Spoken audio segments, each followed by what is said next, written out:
Welcome to the 5th Annual Food Justice Film Festival, presented by the Center for Biological Diversity. I'm Linda Rico, Food Justice Film Festival organizer with the Center. Today, I am joined by Larry Baldwin, featured in The Smell of Money, an award-winning documentary that follows the story of Elsie Herring and her rural North Carolina community as they team up to fight generations of environmental, social, and racial injustice by the world's largest pork company. It's also one of the films we are featuring this year at the Food Justice Film Festival. Larry works for the Waterkeeper Alliance as the campaign coordinator for the Pure Farms, Pure Waters campaign in North Carolina. Welcome and thank you so much for joining me, Larry. My pleasure, Linda, and I really appreciate the Center for Biological Diversity doing this film festival, and particularly with The Smell of Money, which I have a little bit of a connection to. So it's great to be here. Thank you so much for being here. So you were obviously featured in the film The Smell of Money, and your community in North Carolina is at the epicenter of the world's largest pork company. So tell me what that has been like for you and your community dealing with this sort of toxic pollution and, everything that has come out of this, and also what it was like being part of the film and being part of Elsie Herring's story. Sure, and just a little bit of a background. I started working in the waterkeeper movement back in 2002. I was the Neuse River keeper, and at that point, I came into this thinking, we need to clean the water up because we got to clean the water up. It was a couple years later that I started getting involved heavily with what we call the environmental justice communities, or community members who were specifically being impacted, their health, their water, all of those things. I don't live in a community which is impacted directly. Closest hog CAFO is probably around almost 20 miles from me, so I don't deal with that every day. But in starting to work with and work alongside of these community members who basically are just being, what's the word I want to use? That they're just being dumped on, no pun intended, by the industries. And the industries know what they're doing. Okay, it's not a big surprise to them. They understand the impact that they're having. But to be able to, over the past 22 years, go through all this, not experiencing exactly what the communities, but spending time with them to see how very difficult this is. And then specifically with Elsie Herring, watching the progression of her illness, and then ultimately her death was well, heartbreaking is probably an overused word, but it's about the best way to put it. And I'm just so pleased that Jamie and Sean got so much of her story into this film, because to me it brings this issue which a lot of people don't understand or don't even know what's happening. Right. But it brings it down to a very personal level. What we're doing, and you may say, well, this is only happening in Eastern North Carolina and some other states across the country. Right. But if you're eating meat, well, I hate to tell you this, but you're part of the problem. Right. Okay. I need to make it clear first that we're not against the people who are growing. Some people call them farmers. I don't do that. I call them growers, because in many ways they've gotten sucked into a contract that they had no understanding of what the impacts were going to be. But now they also cannot get out of them. And I kind of reference that to being an indentured servant. They have no other recourse but to continue on the path that they're on. But for me, getting directly involved with these communities, being out in the communities with them, standing, beside them, behind them, whatever we need to do to have some degree of experience as to what they are dealing with, has been life altering for me. Being a part of this film will definitely go down, I think, as the highlight of my 22 years in this so far. I've done a number of documentary films. This one is a kind of a tug at your heart film. It's very accurate in what they're describing, but it's also something that, if you walk out of the theater after watching the film, and I know you're going to be showing that here soon, without some kind of emotion, and we've talked to people after, some are mad, some are like, I can't believe this, Some Right. are sad. I mean, we've had people crying Mm-hmm. at the end of the film.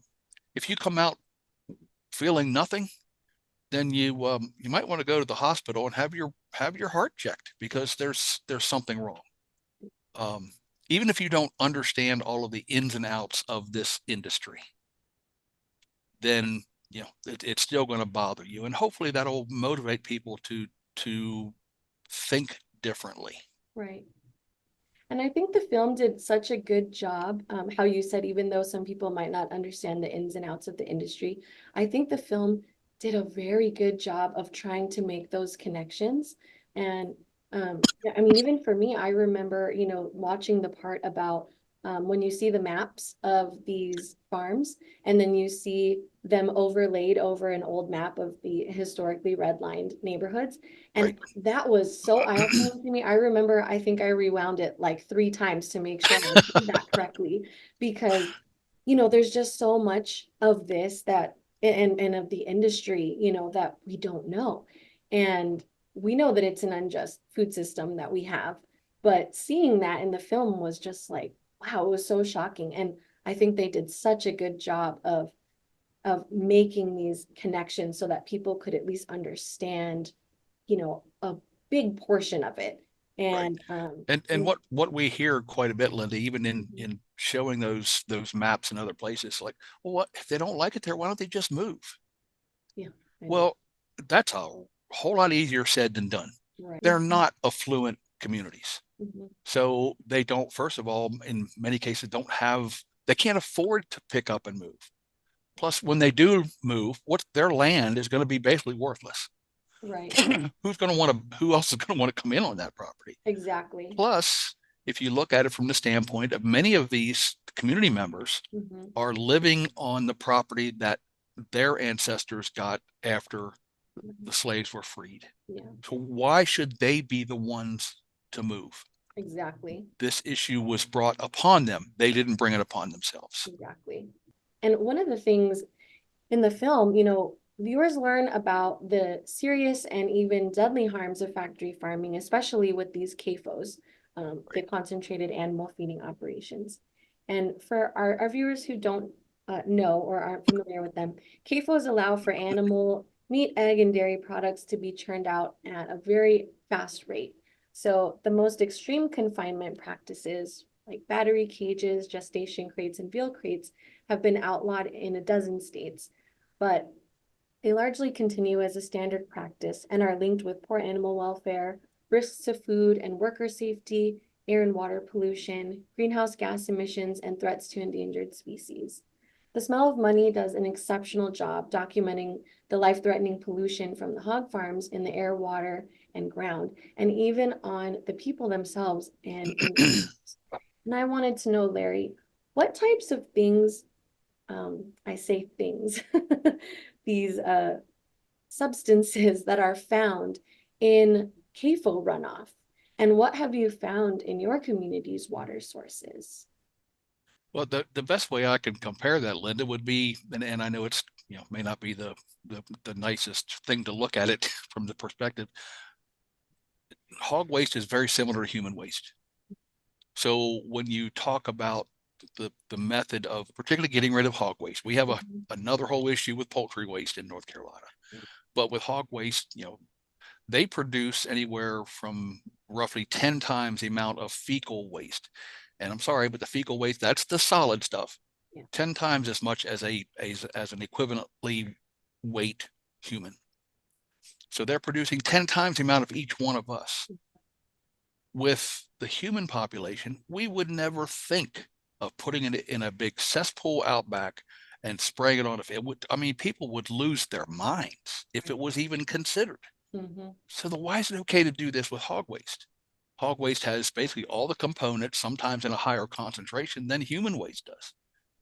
You've got your bacteria is one of the biggest ones that the communities or that people can relate to. Mhm. Um, E. coli is one of the big ones. Um, but why is it okay to just dump this on the ground? And you've got other nitrogen, phosphorus, ammonia, things that in the kind of quantities that are being produced in the concentration where they're being produced Mhm. is detrimental to surface water and groundwater. The groundwater probably doesn't get the same amount of focus as to the impact because it's a little harder to track. Mhm. But then you look at the airborne issue. Right. Each one of these barns that they have multiple fans on. These fans look almost like a turbine jet engine, Oh, and wow. their only purpose is to draw air through Mhm. the barn because the animals in the barn, they urinate and defecate on the floor, which has slats in it. Right. Most of it falls through, but not all it does. But even that Mhm. underneath, ammonia gas, methane gas is still Mhm. being released. If they didn't have those fans, the Mhm. hogs would die in their own gases that they're producing. So in order to do that, they have to put these big fans up Mhm. to try to bring some fresh air in. But then where does that air go? Right. Now that's also going into the land, the waters, and the communities. Mhm. The whole process is so archaic that it has no place. Um, so that to really be able to kind of think about what it would be like Mhm. is if you have um, a barn with 1,000 pigs in it, Mhm. they are producing every day Right. the same amount as 10,000 people. That's a small city. Yeah. And what do we do with it? We spray it out on the ground. And we think we're being led to believe that that's being done as fertilizing crops. Mhm. That is, sure, some crops get fertilized, but it's a cheap way of waste management. Right. It's nothing but a waste management method. And Mhm. it really is time that it's stopped. How have you seen this affect your community? Like, what has it been like? Um, what have you seen? Have you seen like the sickness, or you've just seen people, with ailments? I want to give our viewers an idea of what is that like, being around there? What is it like seeing your community suffer from this? Sure. Well, I'm convinced, Linda, that many of the members of the communities being impacted Mhm. do have health issues as a result. But here's the problem. Mhm. The medical community has not either taken the time or doesn't have the interest to verify that. That it's coming from the CAFOs. Right, Mhm. right. Even though, there are studies that show that there's a higher rate of respiratory illnesses, Mhm. that type of thing. Right. Elsie Herring, she Mhm. died because of pancreatic cancer, Right. which is linked back to that kind of exposure. Right. But there's not been, unfortunately, a quantifiable research into, are people getting sick because of their exposure to Mhm. hog waste, or in this case, the poultry waste as well. There's one smaller neighborhood in North Carolina. Mhm. It's basically a short lane where a number of different family members live Mhm. on the same lane. And um, you may recall Renee Miller, who was in the film. Yeah. These are all her relatives. Mhm. There's not one member of, well, I'm sorry, every household on that lane has some degree of respiratory illness. People further down the street, Mhm. it's a small community, but it's hard to argue that the CAFO influence is not making their health worse. Right.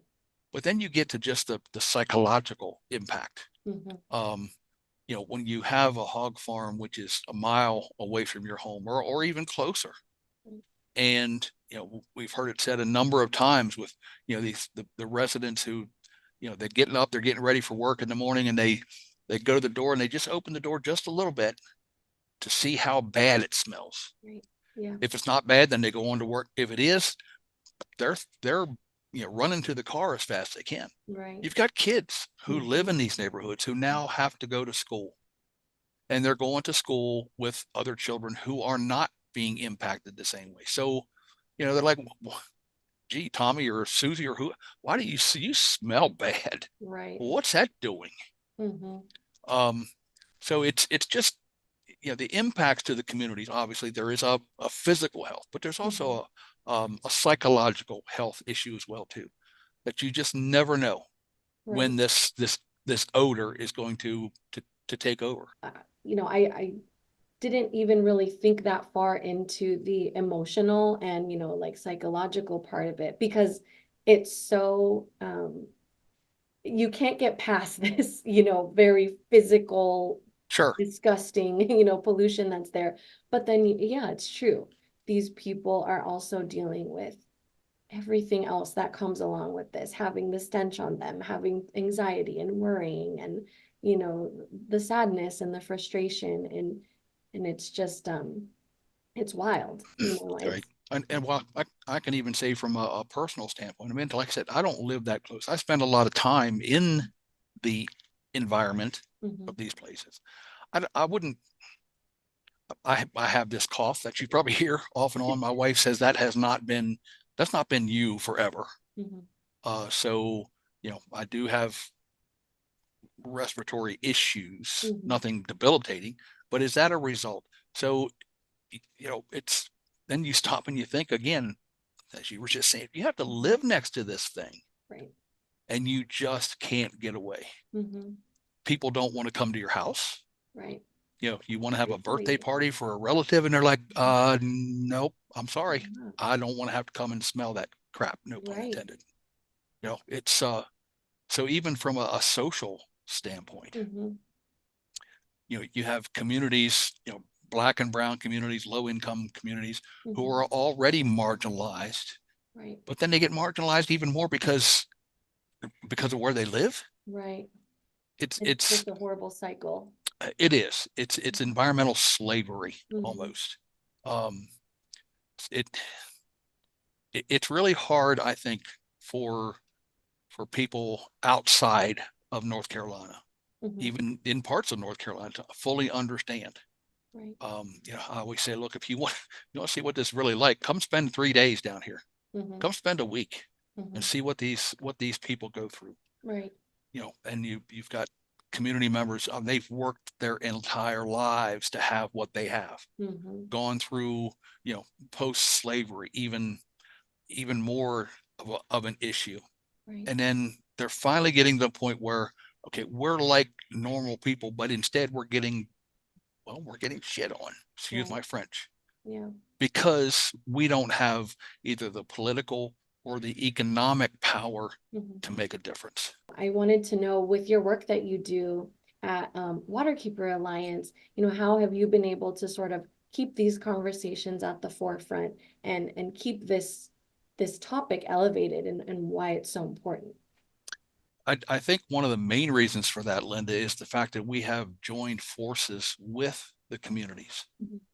Doesn't make us any better or any worse, but I'm a white guy, so I'm already privileged just because of that, if for no other reason. Right. But it's for the rest of us who are not directly impacted community members to stand up and say, this is just not right. And we're talking about CAFOs today, but it could be any issue.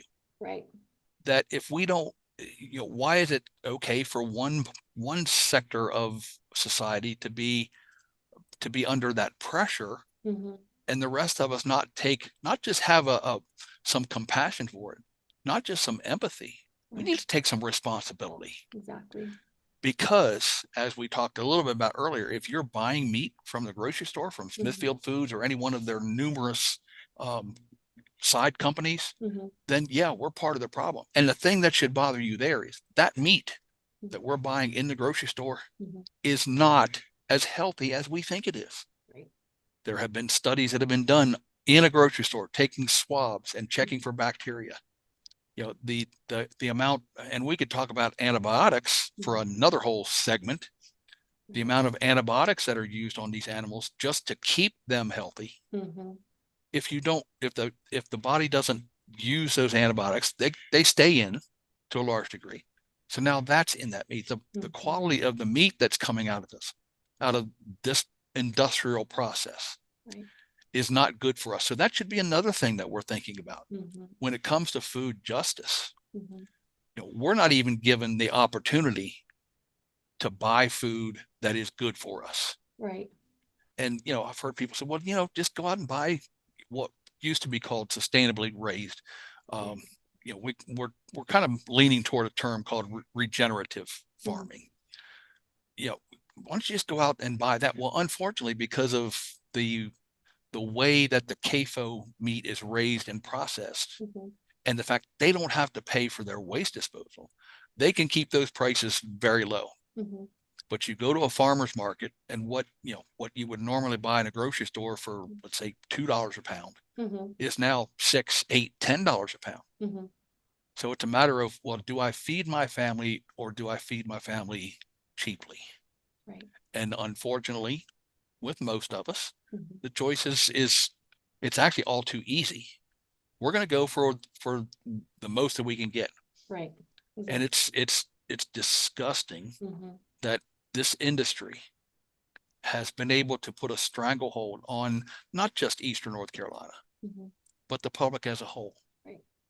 And we're not being given, we're not being provided with justice. And that goes far beyond just the CAFOs. The same thing applies when it comes to our fisheries. Right. The way we raise commercial fish. Right. We think it all comes from the sea. Well, some of it does, but some of it's grown in pens in the water, similar to what a hog would be. So the food, I mean, I just love this Food Justice Film Festival that you're having, because there's a real imbalance when you have several companies at the top.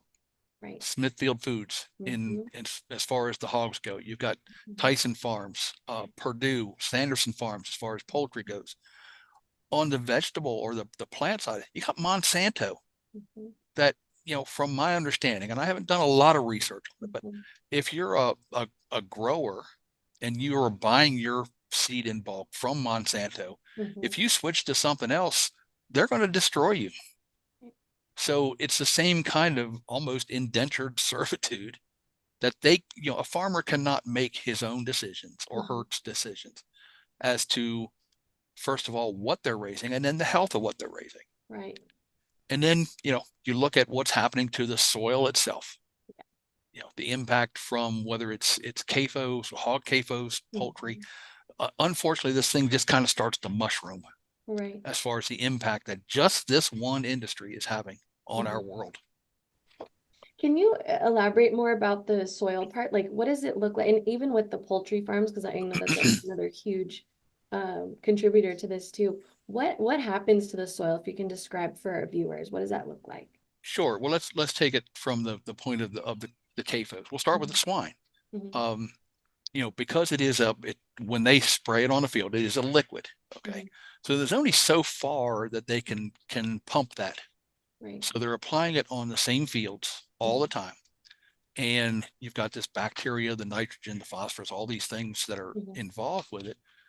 The nitrogen, the simplest way to put it, it's going to be released back into the environment in one way or another. The phosphorus, on the other hand, doesn't go anywhere. It's not water soluble.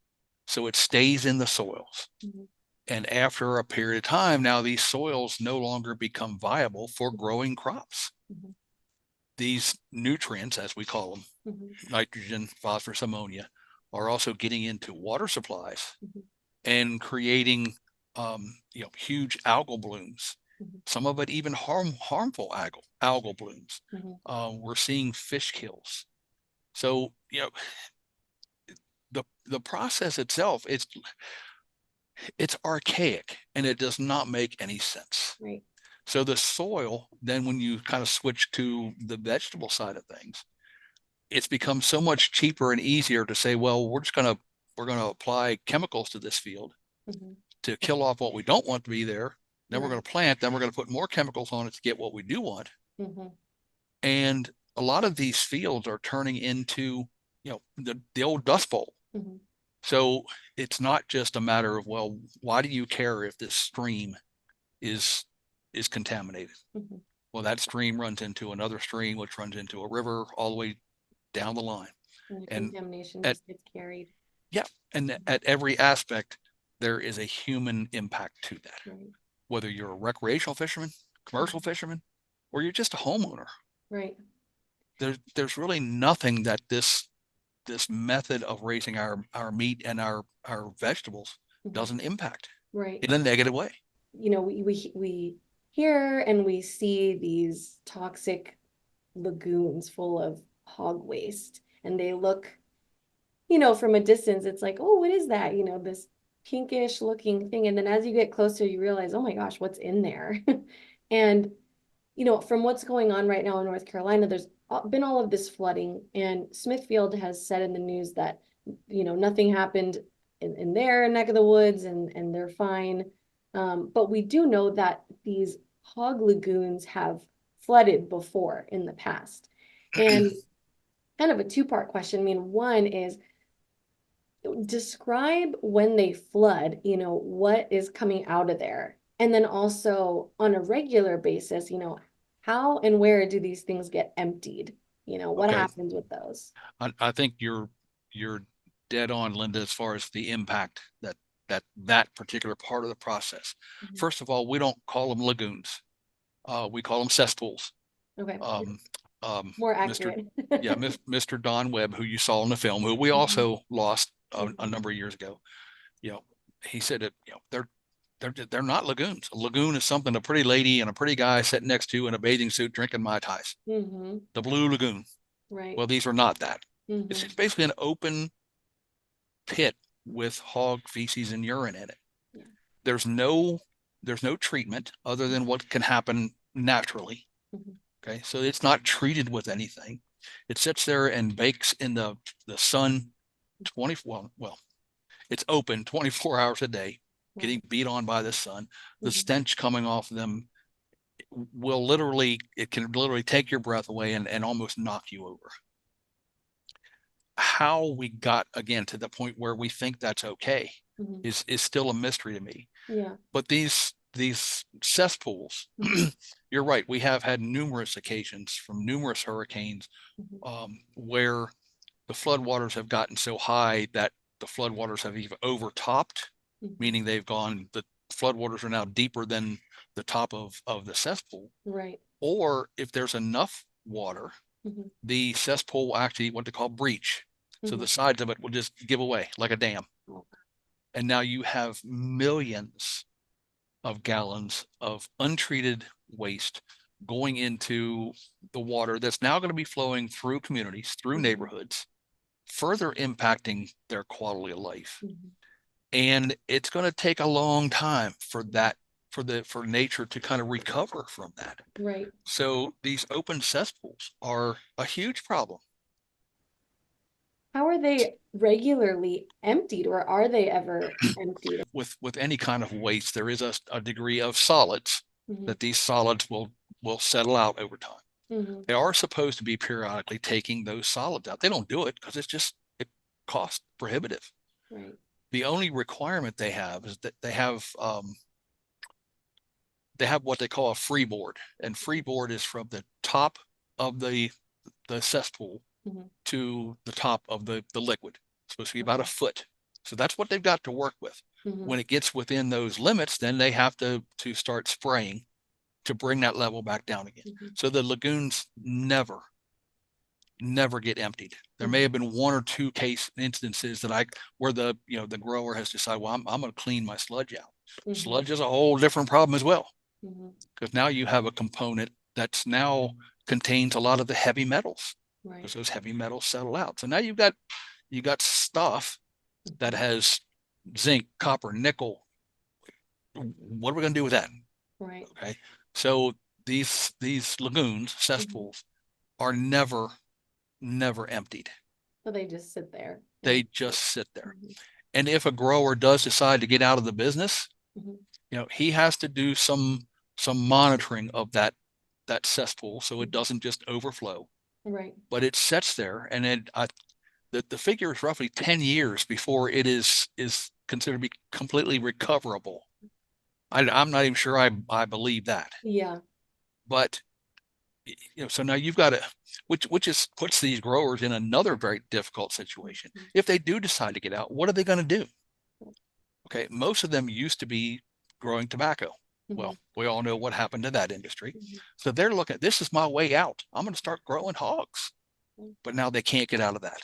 They can't get out of their own property because first of all, they're mortgaged to the hilt Right. by the industry. And then if they do decide, okay, I'm getting out, who wants to buy this piece of property? Well, who's going to want it? Right. Nobody. Nobody. It has no value at that point. So Right. the whole system is just, there's no justice in the system. And I'm referring even to the growers. I have a lot of empathy for the growers. You know, we run into growers in the field quite frequently. Some of them are good encounters, some of them are not. Right. And they will never say it on camera, but a number of these, if I could figure out how to get out of this, I'd be out of it tomorrow. Right. Because they didn't realize how it They was going to be and how it was going to go. exactly, exactly. So, you know, you can imagine, like, you know, if you're renting an apartment and you want to try to get out of it early, they say, well, you can't Right. because, you know, you're signed into a contract. Yeah. It's the same kind of thing. And these are not contracts that necessarily get renewed every year either. Right. They're stuck. They're absolutely Really stuck. different. The whole entire system is just completely unjust. It's backwards. It's unsafe. It's unhealthy. I mean, what other words, right? Can we Right. add to the Yeah, description? and even the term we use, environmental justice, to me, it should almost be environmental injustice. And you know, what's happening to the communities, it's It's terrible. it's just it's disgusting. It And is. now you have my blood pressure going up again because this stuff, you know, and I'll be honest, this stuff makes me mad. Yeah. Yeah, and I'm no better than anybody else, but until you can really kind of immerse yourself into the situation. Right. Okay.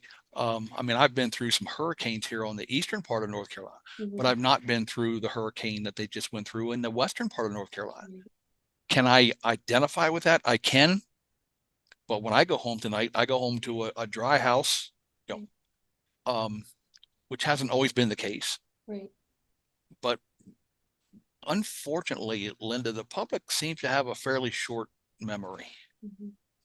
So, you know, how many people talk about Katrina anymore? Or how many people talk about Irene? Now we do in this part of the country because we're in Hurricane Alley.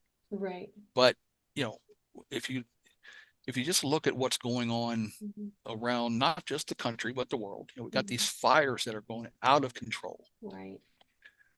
Can you bring all of this stuff back to the CAFO issue as being part of the issue of climate change? I think you absolutely can.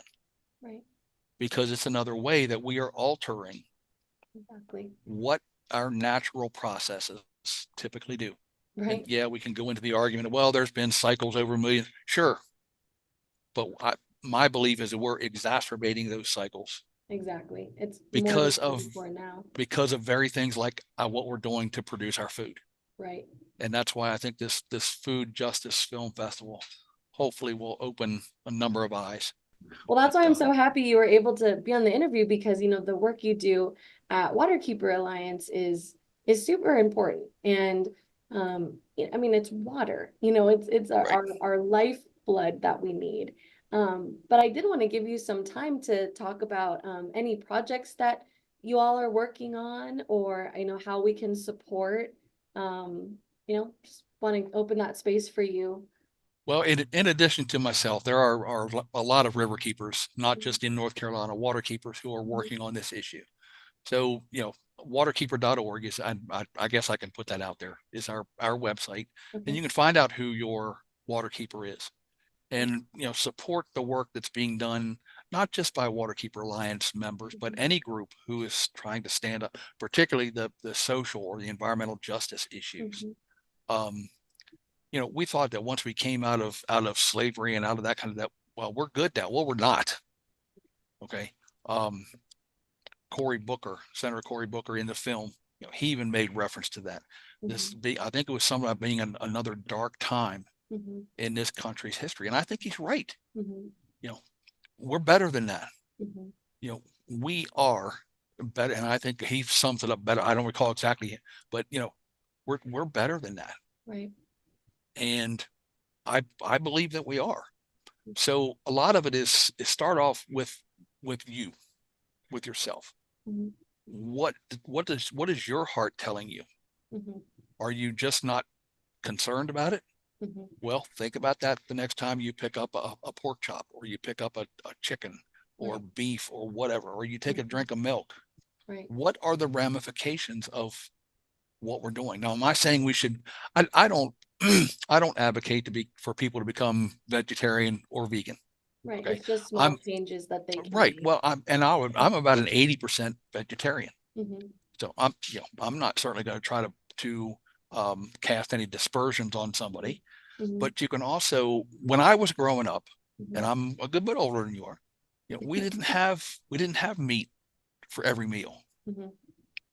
And when we did, it was good stuff. But now we can't get enough. Right. And there are other ways that you can supplement that. So Mhm. it's almost a supply and demand kind of thing. Mhm. If the demand goes down, then so does the supply. Right. So it's look to yourself. Mhm. Whether you're a God-fearing person or not, you're a person and you do have a soul. So look into that soul and figure out, what can I do? Mhm. And you may say, well, so if I skip a couple meals a week of having you know factory farmed Right. meat, Mhm. is it really making a difference? Mhm. Well, you know the first person that's got to make a difference to is you. Right. You have to be comfortable in your own skin. Mhm. There are those out there who are just going to be flat out, well, you're not changing my mind. Oh yeah. I'm Yeah. never going to do that.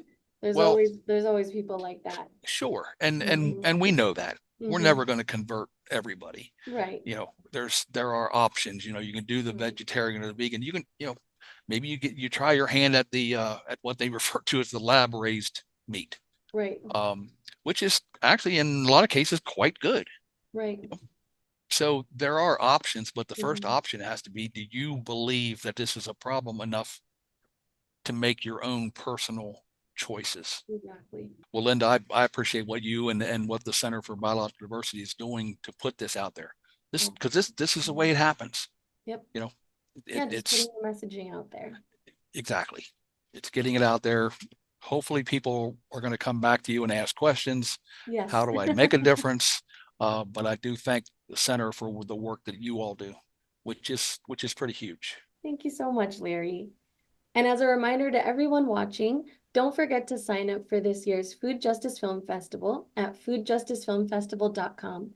As always, the festival is totally free to sign up and free to watch all 4 feature films anytime from October 24th through the 27th. You can also catch all of our 2024 virtual interviews on our site all year long.